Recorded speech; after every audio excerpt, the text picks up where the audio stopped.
Dia 23. Como crescemos? Deus quer que cresçamos, à semelhança de Cristo em tudo. Efésios 4, verso 15. O propósito disposto para nós não é que continuemos como crianças. Efésios 4, 14. Deus quer que você cresça. O objetivo do Pai Celestial é que você amadureça e desenvolva as características de Jesus Cristo.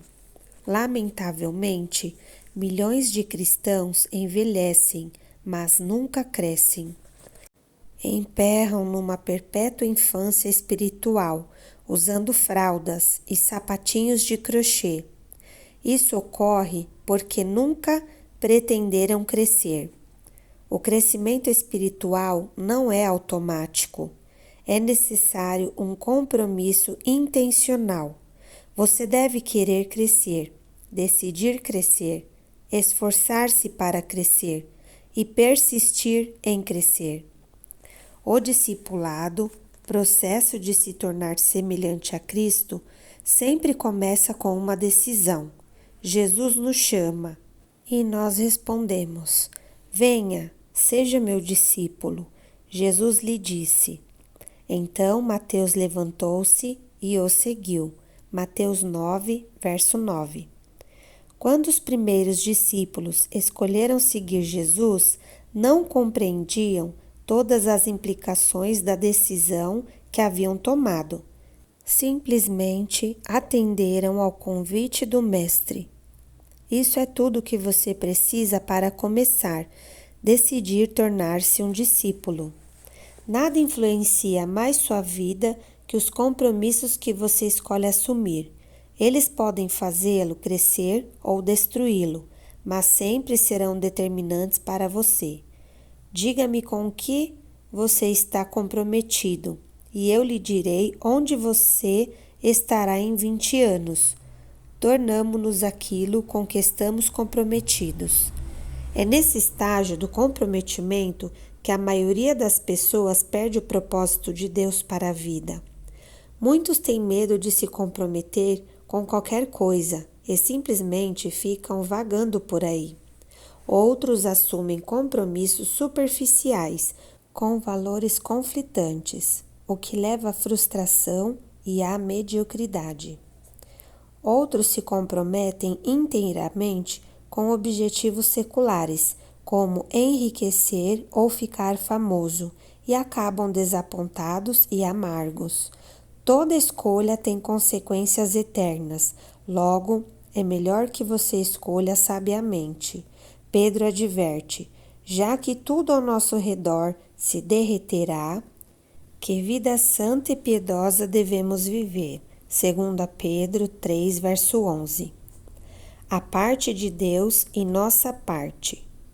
Tornar-se semelhante a Cristo é o resultado de escolhas em conformidade com Ele, na dependência do Espírito Santo para consumá-las. Uma vez que tenha decidido seriamente se tornar semelhante a Cristo, você deve começar a agir de maneira diferente. Precisará se livrar de alguns procedimentos antigos, desenvolver novos hábitos e intencionalmente mudar o modo de pensar. Esteja certo de que o Espírito Santo o ajudará nessas mudanças. A Bíblia diz: ponham em ação a salvação de vocês com temor e tremor, pois é Deus quem efetua em vocês tanto o querer quanto o realizar, de acordo com a boa vontade dele. Filipenses 2, verso 12b e 13. Esse versículo mostra as duas partes do crescimento espiritual: pôr em ação e efetuar. A primeira é nossa responsabilidade, a segunda é o papel de Deus. O crescimento espiritual é um esforço de cooperação entre você e o Espírito Santo. O Espírito de Deus trabalha conosco, não apenas em nós. Esse versículo, direcionado aos cristãos, não se refere à salvação, mas ao crescimento na fé. Ele não aconselha empenho pela salvação, porque você não pode acrescentar nada ao que Jesus já realizou. Quando põe em ação o corpo, você se exercita para desenvolvê-lo, não para conseguir um corpo. Quando sua mente é posta em ação para resolver um quebra-cabeça, você já possui todas as peças. Sua tarefa é juntá-las. Fazendeiros agem sobre a terra não para obter terra, mas para desenvolver o que já possuem. Deus deu a você uma nova vida e agora é responsabilidade sua desenvolvê-la com temor e tremor. Isso significa levar seu crescimento espiritual a sério. Quando alguém se mostra negligente com o crescimento espiritual, isso demonstra que ele não entendeu as implicações eternas desse ato, como vimos nos capítulos 4 e 5. Reprogramando o piloto automático. Para mudar a vida, você deve mudar o modo de pensar. Por trás de tudo que você faz, há um pensamento. Todo o comportamento é motivado por uma crença e toda ação é induzida por uma atitude. Deus revelou isso milhares de anos antes de os psicólogos chegarem à mesma conclusão. Tenha cuidado com o que você pensa, pois a sua vida é dirigida pelos seus pensamentos. Provérbios 4, verso 23. Imagine-se viajando de lancha num lago com um piloto automático ajustado para o leste. Se você decidir dar a volta e rumar para o oeste, há duas formas possíveis de mudar a direção do barco. A primeira é agarrar a roda do leme e forçá-la manualmente a virar para o lado oposto do que está programado no piloto automático. Com total autocontrole, você até poderá dominar o piloto automático, mas sentiria constante resistência.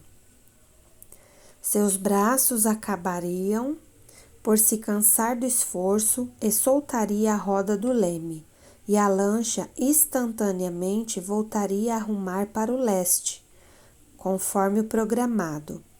Isso acontece quando você tenta mudar de vida pelo autocontrole.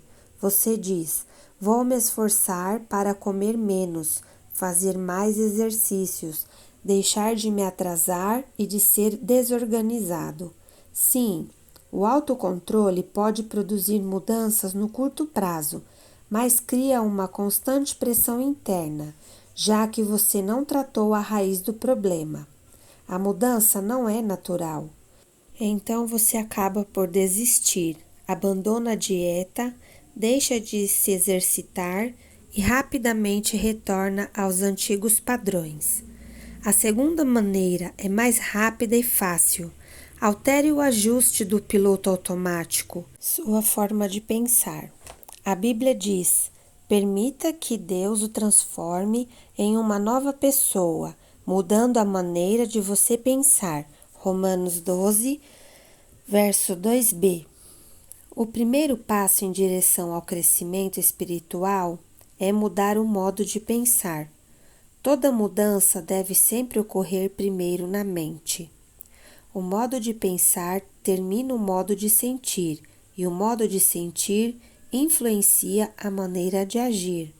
Paulo diz: deve haver uma renovação espiritual de seus pensamentos e atitudes. Efésios 4, verso 23. Para ser semelhante a Cristo, você precisa desenvolver a mente de Cristo. O Novo Testamento chama essa mudança mental arrependimento, que no original grego quer dizer, literalmente, mudar de ideia.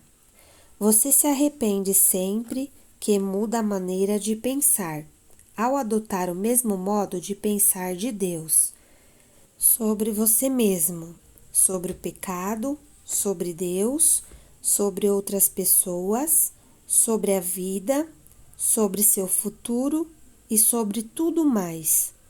Você assume a perspectiva e o enfoque de Cristo. Recebemos a seguinte ordem: pensem na mesma maneira que Cristo Jesus pensa. Filipenses 2, verso 5. Esse processo consiste em duas etapas. O primeiro estágio dessa alteração mental é deixar de ter pensamentos imaturos, que são egocêntricos e egoístas. A Bíblia diz: irmãos, deixem de pensar como crianças, com respeito ao mal. Sejam crianças, mas, quanto ao modo de pensar, sejam adultos. 1 Coríntios 14, verso 20. Os bebês são, por natureza, egoístas. Só pensam em si mesmos e em suas necessidades. São incapazes de dar, só conseguem receber. Isso é um modo imaturo de pensar. Infelizmente, muitas pessoas jamais vão além desse tipo de pensamento. A Bíblia diz que o pensamento egoísta é a fonte do comportamento pecaminoso. Os que vivem segundo a própria natureza pecaminosa só pensam nas coisas que essa natureza pecaminosa deseja. Romanos 8, verso 5. O segundo estágio da mudança, que leva a pensar como Jesus, é começar a ter pensamentos maduros, concentrados nos outros, não em nós mesmos. Em seu notório capítulo sobre o verdadeiro amor, Paulo conclui que pensar nos outros é a marca da maturidade. Quando eu era menino, falava como menino, pensava como menino e raciocinava como menino. Quando me tornei homem, deixei para trás as coisas de menino. 1 Coríntios 13, verso 11. Hoje, muitos presumem que a maturidade espiritual é medida pela quantidade de informação bíblica e de doutrinas que conhecem. Embora o conhecimento seja uma das maneiras de medir a maturidade, isso não é tudo. A vida cristã é muito mais que um conjunto de credos e convicções. Ela inclui conduta e caráter. Nossos atos devem ser coerentes com nossa fé, e nossas crenças devem ser confirmadas por um comportamento semelhante ao de Cristo. O cristianismo não é uma religião nem uma filosofia, mas um relacionamento e um estilo de vida. A essência desse estilo de vida, como vemos no exemplo de Jesus, é pensar nos outros, não em nós mesmos. A Bíblia diz: devemos pensar no bem deles e tentar ajudá-los, fazendo coisas que lhes agradam. Nem mesmo Cristo tentou agradar a si mesmo. Romanos 15, verso 2 e 3a. Pensar nos outros é a base para se tornar semelhante a Cristo e a melhor evidência de crescimento espiritual. Esse tipo de pensamento não é natural, é contracultural, raro e árduo. Felizmente, temos ajuda. Deus nos deu o seu Espírito. Por isso, não pensamos como pensam as outras pessoas deste mundo. 1 Coríntios 2, verso 12a. Em alguns capítulos mais adiante, veremos as ferramentas que o Espírito Santo usa para nos ajudar a crescer. Dia 23. Pensando sobre o meu propósito de vida. Tema para reflexão. Nunca é tarde demais para começar a crescer. Versículo para memorizar. Deixem que Deus os transforme por meio de uma completa mudança da mente de vocês. Assim, vocês conhecerão a vontade de Deus, isto é, aquilo que é bom, perfeito e agradável a Ele. Romanos 12, verso 2b. Uma questão para meditar. Em que área preciso parar de pensar do meu jeito e começar a pensar do jeito de Deus?